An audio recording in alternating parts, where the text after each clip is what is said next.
And as I looked at these two seemingly insane men in the front seat, I remembered that they were normally rather quiet, even shy, spiritual men, good men. And this is what they got excited about doing. Something was afoot.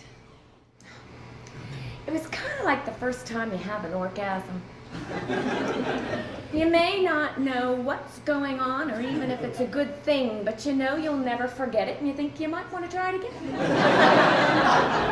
My first sweat. And then I thought of all these near-death experiences and how everyone who's ever had one always seems to come out of it with this new sense of power, this new sense of what it is to be alive, this reordering of priorities, this no longer fearing death or life, an ability to love and appreciate life all the more, and I'd always been a bit jealous of those people. I wanted to know what they knew without having to nearly die to know it. For me, the sweat has been about offering up my fear. And at first it was a very physical, can I survive kind of fear, but it's very interesting to go through that. Because when you do, you see all the energy with which we hold on to our fears. And when you let the fear go, you get all this extra energy to do things with, you know, make your life better. Oh yeah, you'll feel very euphoric about 15 minutes after coming out. Yes, Mike.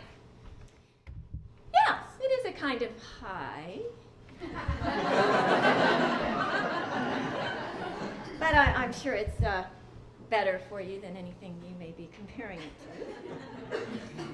Okay, so, and the steam from the rocks is considered the breath from the grandfathers kissing us with their wisdom. Yes, Mike?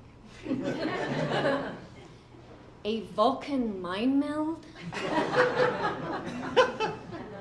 Yes, exactly like that. Okay, so the rocks are in, the door is closed, it's so dark you can't see a thing, it's so hot your breath will burn you, and if you got any claustrophobia issues, this is where you work them out.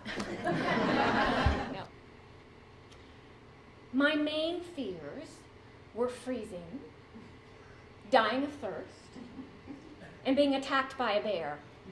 I don't know why I didn't seem to fear the mountain lion or the bobcat or the coyote or raccoon or wolf, but see, I'd come across them all before. I'd never come across a bear. And also, I couldn't remember what you were supposed to do. You know, with lions and bears, one of them you're supposed to look them right in the eye, not the other. That causes them to attack. And one of them you're supposed to make yourself as big as possible, and not with the other. And I couldn't remember which was which, and I wasn't sure I wanted to be in a position where I'd have to. The Lakota word for vision quest is hanblecheya, which means crying for a dream or vision. Che means to cry, hanblecheya, and they believe that if you cry with an intention or direction, that means to pray. Crying for a dream or vision. My little brother said he'd be crying and seeing visions too if he had to go 4 days with no food or water. He thought it was pretty stupid. He said, "Hey, Steph, aren't you supposed to die after 3 days of no water?" Like I hadn't thought of that. And I said, "Hey, Lenny, aren't hot coals supposed to burn your feet? But a lot of people walk on them without a mark." He didn't have much to say after that. I found myself looking forward every evening to on the nights before my vision quest when I was making my prayer ties to the earthy smells of sage and fresh tobacco and the opportunity to pray for everyone and everything I ever wanted. Oh, I felt like a kid at Christmas.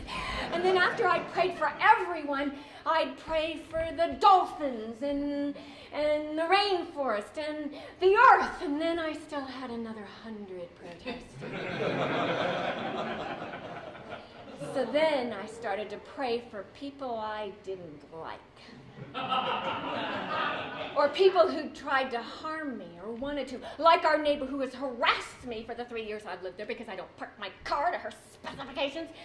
And I would pray for her and mean it. And then I'd really start to feel some compassion and generosity. It was cool. So I called my mom to get her reaction, you know, and she'd just come back from this Crystal Harmony cruise. It was a long way. I mean, the contrast, you know, such total decadence versus such total deprivation.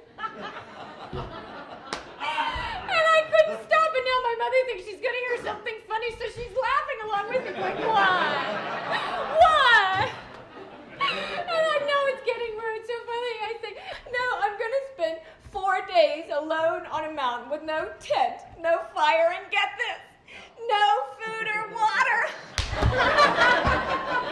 I guess I'm going to do a lot of praying. And then there was silence on the other end of the phone. And after a moment, I heard my mother say, "Why no water? Have you asked them that?" That can't be very good for your organs. Hard to argue. You get to know that sight on the mountain better than any favorite place of your life. You become so intimate with it, you become part of it. You breathe with it. Every tree, pine cone, the way the sun comes through the trees and the wind picks up every blade of grass, the changing smells and textures of the air and earth and light. And you and your smells and textures are just another ingredient added to this soup. They say that animals will honor the boundaries of your space. And this was tested the first night. Turns out my spot was in the middle of a 4-lane animal highway.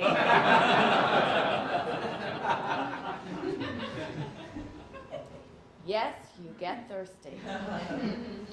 Very, very thirsty.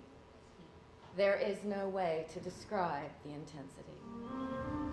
I was sitting there, taking in the earth and the mother nurturing strength of it, and also female energy, and how the Native American ways had such a strong female aspect to them. And then, suddenly, I saw flashes of every life experience I'd ever had that in any way held or connected to this female or mother energy. Even things that at the time I didn't think of that way. Events, people, places, feelings, things I'd never seen before. It was like a deck of cards getting flashed at me, except I could see and feel each one. And I could see how it all fit together like this huge tapestry. And I really tried to keep that in mind as it got colder and windier. And on the last night,